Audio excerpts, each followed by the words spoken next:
غالبا تلك هي الصور التي تأتينا من اليمن. فالبلد يعيش حالة حرب وانقسام. أما الأصوات التي ترافق هذه الصور فهي ببساطة أصوات القصف والنيران والرصاص والصواريخ. الطفولة هي أول ضحايا هذا المشهد العبثي، لكنها تظهر أحيانا بكل هذا الصخب لتقول: أنا أحب الحياة، أستحق الأفضل فيها. عمرو أحمد طفل يمني في 8 من عمره، ينتهي من مدرسته ثم يذهب إلى شوارع صنعاء ليبيع الماء لسائقي الشوارع، فيساعد أمه في جزء من مصروف المنزل، لأن لديه إخوة صغار وأخوات صغار. لكنه موهوب، صوته جميل بالغناء. إذا طلب منه أحد مشتري الماء أن يغني له أغنية لا يتردد ويغني: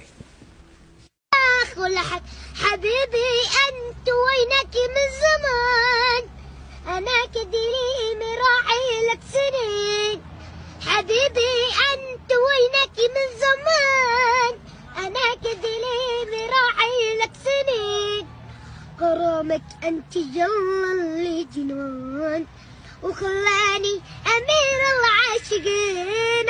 غرامك أنت جل اللي جنان، وخلاني أمير العاشقين. مراديا حان المصلحان، والليلة يا من الخايفين. مراديا حان المصلحان، والليلة يا من الخايفين. حبيبي أنت وينك من زمان. الله الله الله الله، الذي قلته طبعا قاله كثيرون. الأمر الذي شجع عمرو على افتتاح قناة لنفسه على يوتيوب. لديه في هذه القناة، سأريكم هذه القناة، هذه صفحتها، انظروا إليها، لديه 54,000 مشترك يستمعون إلى أغانيه. هناك بعض المطربين على قناته ظهر معهم يغني مع الفنان اليمني حمود المسة وغيرهم من الفنانين. فلنمر سريعا على أبرز التغريدات الذين سمعوا أداءه. هذه بعض التغريدات ما قالوا عنه. تقول ورود: بقدر ما أطربنا صوته العذب، بائع الماء العذب، بقدر ما أوجعني قلبي عليه. فالصغار بعمره عمر الزهور يدرسون ويشجون ويلعبون، وهو كبير بأعباء الحياة رغم صغر سنه. مأمون يقول: جد طفل ما شاء الله عليه، صوت وكاريزما، بتحس أنه فنان قديم. صحيح. يقول تناني محمد: والله أفضل من فنانين اليوم، ممن يدعون النجومية صوته فيه شجن، والمشكلة في إحساسه والتلاعب بالمقامات، والجواب عنده واضح كأنه مدرب أو فنان يغني في مسرح للأوبرا. جود يقول: والله بتشهروا بكرة أو يتلمع ويصير فنان، متى نرتقي؟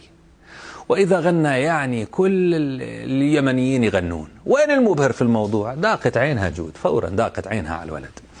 عمار يقول، أو غمار سالم يقول: يا ريت حد يتبنى هذه الموهبة الرائعة، خاصة في الإنشاد.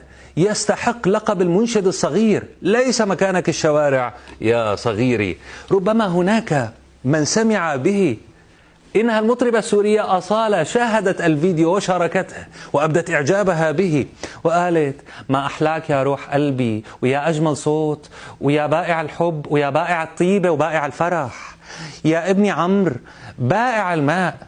مو معقول هالجمال. هذا ما قالته أصالة عنه. لكن ألا تريدون أن تتعرفوا على عمرو أحمد أكثر؟ احذري. لماذا؟ لأنه معي هنا. مرحبا بك يا عمرو، شو هالصوت الحلو؟ من علمك الغناء؟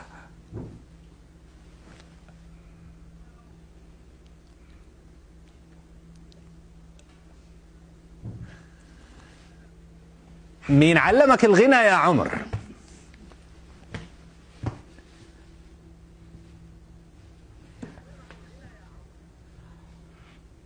أنا من نفسي تعلمت، جت لي هواية. جميل. بتروح على المدرسة؟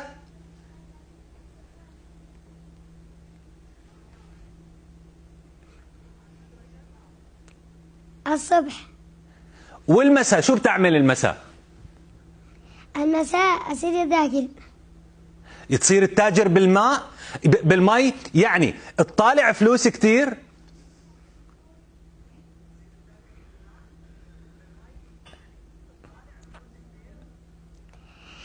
يعني شوية. شو بتعمل بالفلوس اللي تطلع لك المساء؟ يعني بين أساعد أمي. طيب مين بتحب من المطربين اليمنيين الفنانين؟ الفنانين كلهم. طيب بتعرف الفنانة أصالة؟ أيوة. بدك تغني لي أغنية. شو الأغنية اللي بدي اسمعها منك هلأ؟ أغنية حبيبي أنت. إيه يلا تفضل.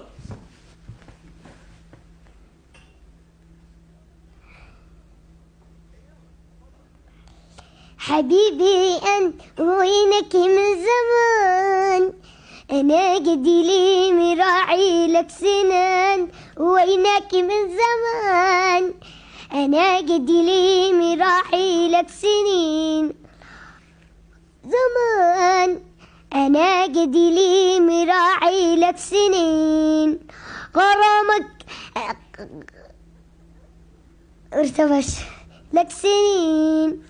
غرامك أنت جنني جنان، وخلاني أمير العاشقين. مرادين حان الوصل حان، وليلة يا من القريب. يا سلام، برافو برافو برافو. حبيبي أنت وينك من زمان. إيه عاش تمك والله يا عمرو أحمد. حبيبي أنت أنا كل فداك. شكرا لك يا عمرو أحمد، وآسف على المقاطعة. أتمنى أن أسمعك إلى آخر الأغنية لكن انتهى الوقت.